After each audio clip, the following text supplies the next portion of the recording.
Do game publishers even want you to own games anymore? With the rise in prevalence of things like PS Plus, Xbox Game Pass, and even Nintendo Online Expansion Pass, to a degree with that last one, the Netflix style of streaming, or at least acquiring a catalog of games for a subscription service, is becoming more and more prevalent and available. Some services try and let you stream the game, others just give you access to download the games, but only if you continue to pay the sub cost. And a lot of people, myself included, to some degree have embraced this idea. But it is important to push back on occasion. I am a firm believer that game preservation is of the utmost importance in the video games industry. Too many games go the way of the dodo, relegated to dead software or hardware, and no longer able to be purchased legally, preserved, and enjoyed. At the end of the day, the video games industry is a business, and it will be treated as such. And developers and publishers out there will always try and find new ways to exsanguinate your wallet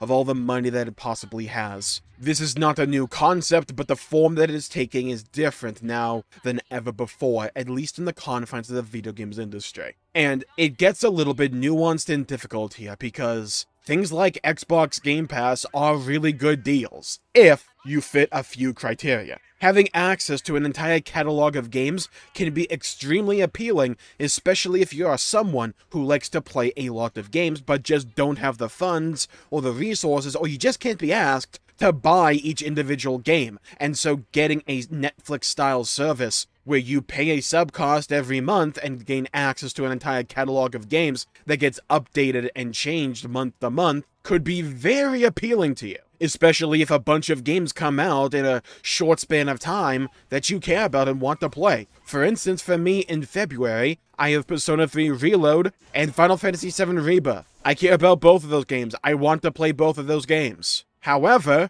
I have Game Pass on PC, so I won't need to pay the upfront cost, at least right now, to play P3 Reload when it comes out, and I can just buy Final Fantasy VII Rebirth. Having that flexibility and that power and that capability is a very incentivizing offer for a lot of people out there, but it comes at a cost. You don't own these games. I don't own any of the games that are on Game Pass. I may own different versions of them, but for instance, when I play P3 Reload, I probably won't be owning it because I'll be playing the Xbox Game Pass version of it. Maybe down the line, if it ever gets taken off of Game Pass, which just seems to be a thing with Persona nowadays, I'll have to eventually pick it up, but games get taken onto Game Pass and taken off of it at a moment's notice. Well, they give you a little bit of heads up, but you know what I mean. And the looming specter, that sword of Damocles hanging over the video games industry, that we don't actually own these games and that will come to bite us in the butt down the line, whether it is because of greed or incompetence or whatever,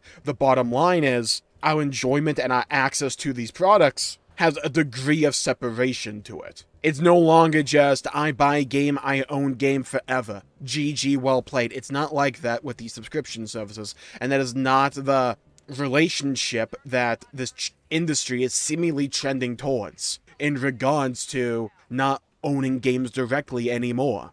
Now, I am largely a PC gamer, and the reality is PC games nowadays are digital for the vast majority of them. And the funny thing with digital games, most of the time, you don't actually own them. You have a license to play them, but you don't own the game, which is an issue in of itself, but it's highly unlikely that, say, Steam will ever take a game from my library away. It's unlikely, but it can't happen. And if Steam ever shuts down and the servers go offline, then a lot of Steam users will just be out of luck. That is a looming specter, a sword of Damocles, if you will, looming over the industry as well, but realistically speaking, how likely is that to happen? And because of how unlikely that is to happen, it's viewed, rightfully so, as a lesser threat than compared to a lot of these subscription services like Game Pass. If you're in the middle of a playthrough and all of a sudden they announce, hey, this game's being taken off the service, you're just out of luck, or you have to rush to beat the game and then hope you never want to play the game after that,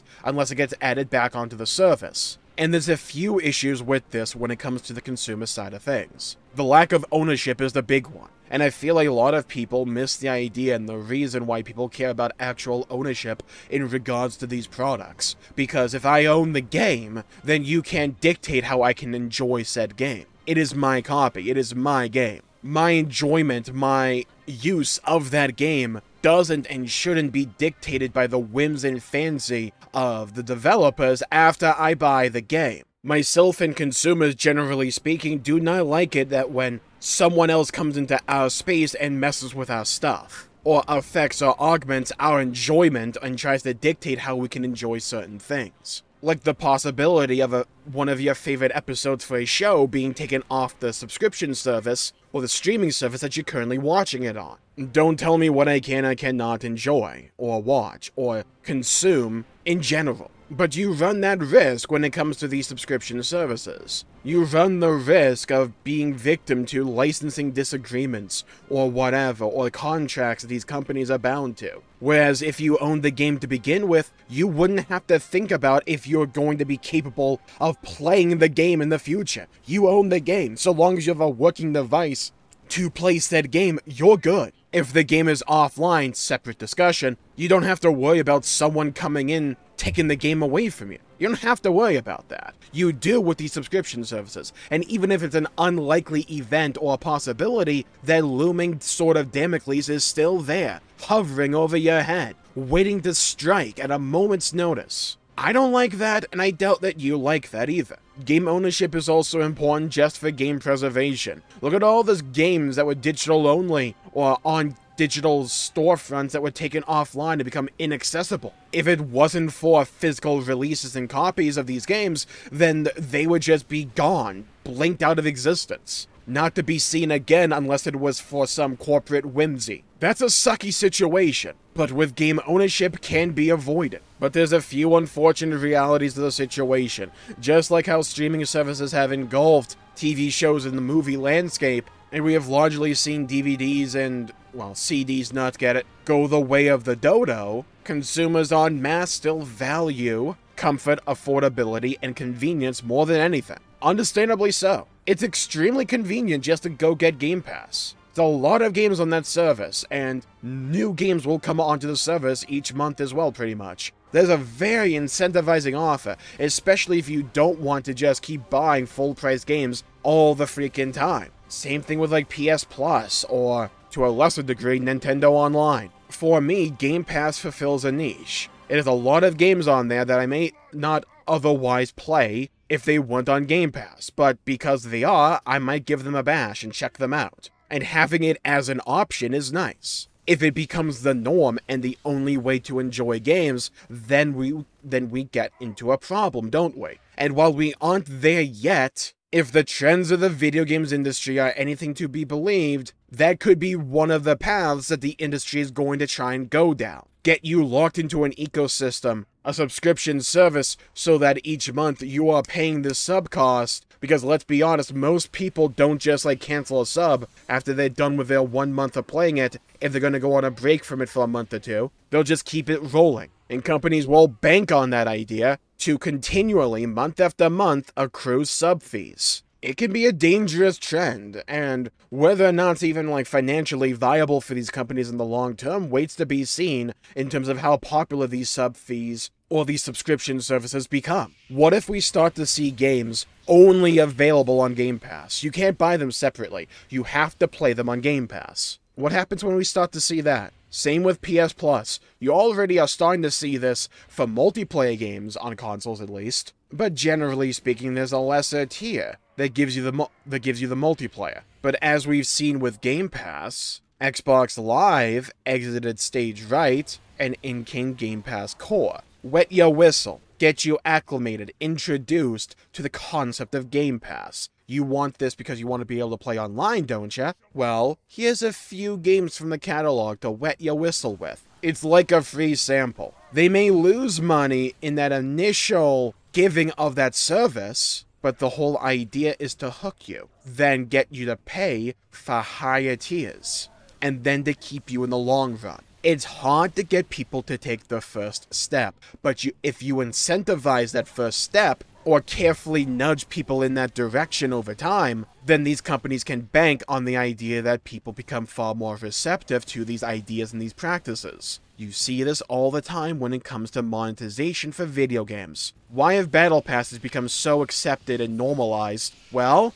it's because they're not as bad as loot boxes, of course. But if you shoved battle passes in these multiplayer games in the late 2000s, how would reception be to them then? Pretty shitty, right? People weren't acclimated. Wet their whistle over time, slowly introduce these concepts, and then all of a sudden they become normalized, in one way or the other, whether by showing them a worse practice or offer to begin with, and then showing them the one you really want to get them in with, or slowly building them up to it. Eventually they can become normalized, and then accepted, and then treated as the norm, hence normalized. This is a trend that will not happen overnight. Rarely in the video games industry, when we are talking about these massive trends in the video games industry, do these things happen overnight. Because the way to get people hooked on this idea is to slowly drip feed it over time. And I think that is what's happening here again with subscription services. Because we're now starting to see executives for various companies start to say, hey, consumers need to start being more open to the idea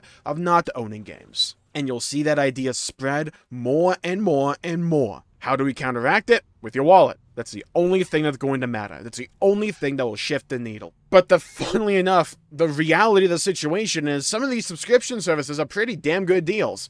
I still think Game Pass, PC Game Pass specifically, is a really good deal. But I'm not going to use it all the time. And I don't want to use it for games that I really care about. I want to be able to own those games. But giving me access to an entire catalog of games that I otherwise wouldn't buy or play to begin with, that has value. Understandably so. But I think the important idea and reality is we can't become too accepting of these ideas, too acclimated with them, too comfortable in them. And before you say, oh, that will never happen in the video games industry, it happened to movies and TVs with streaming. The rise of Netflix, Hulu, whatever. There's precedent to show that this can happen. It's a complicated issue, because you can see both sides here. You can look at the value of the present-day PC. Sorry, hiccups, had a big breakfast. You can look at the value of the modern-day PC Game Pass and say, well, that is a really incentivizing offer for a lot of people out there. That's a really good deal. But what does it represent down the line? What trend could this feed into? That's a genuine concern to have. And the idea of no longer owning games is something that I bet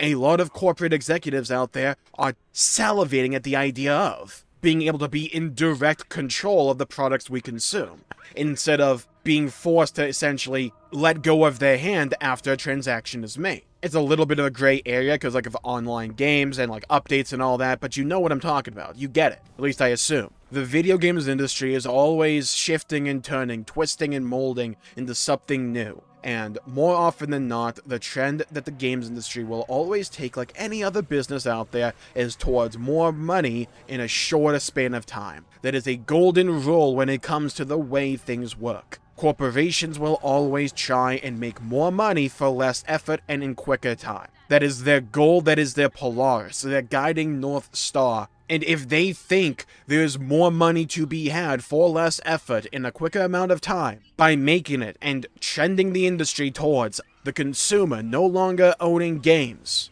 then they will absolutely try and go down that path. And it is a nuanced take, because with games like Steam, or games on Steam and stuff like that, you don't technically own the games either. You have a license for them. But if we're looking at a spectrum here, like a line graph of game ownership, or at least, in my opinion, acceptable practices, things like Steam is far better than just a subscription service where you have to hope and pray on bended knee that your favorite game doesn't get taken off of it, or that your favorite game gets added onto it to begin with. It's a sad state of affairs, and it's a scary specter to at least look into the future through. A potential path that the industry may trend down that I do not like at all. We've had scares in the video games industry before with games like PT and stuff like that, where you don't actually own the game, and then if a corporation decides they want to take that away from you, they will do their damnedest to do it. And I think it's important to be able to push back on this idea whenever possible, and whenever capable. And we can still operate in a reality where we admit things like PC Game Pass are good deals right now, but where do they lead? There's a lot of question marks in the future in terms of the long-term viability of things like PC Game Pass, or Game Pass in general and all like that,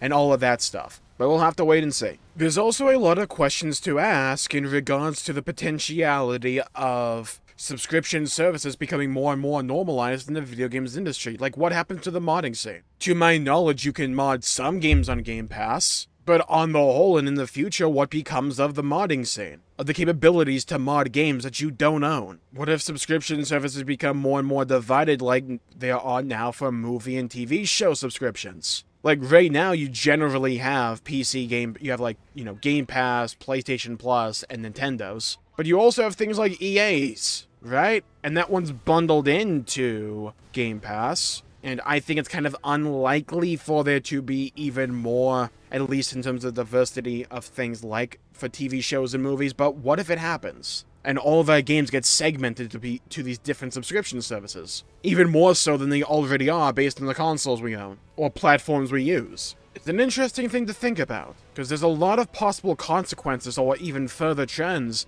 that the games industry can go down if this line of thinking of no longer owning games is explored and continued down. I think it's worrying and something to be discussed and addressed. Game preservation is important. Game ownership, in my opinion, is paramount. But I think there's one underlying truth that'll permeate all of this. I don't think the goal is for consumers to no longer own games. The goal for these companies is to make money, and to make more money for less effort, for less time. If they think they can do that by no longer having the consumer own games, then they will go down that path. However, similarly, if they think that will happen, that they will make more money for less effort, or that subscription services just aren't worth it, they'll stick with consumers owning games. Or some version of that, with multiple tiers of being able to buy a game, early access, oh god, what else? Microtransactions, battle passes, storefronts, bundles, in-game currency,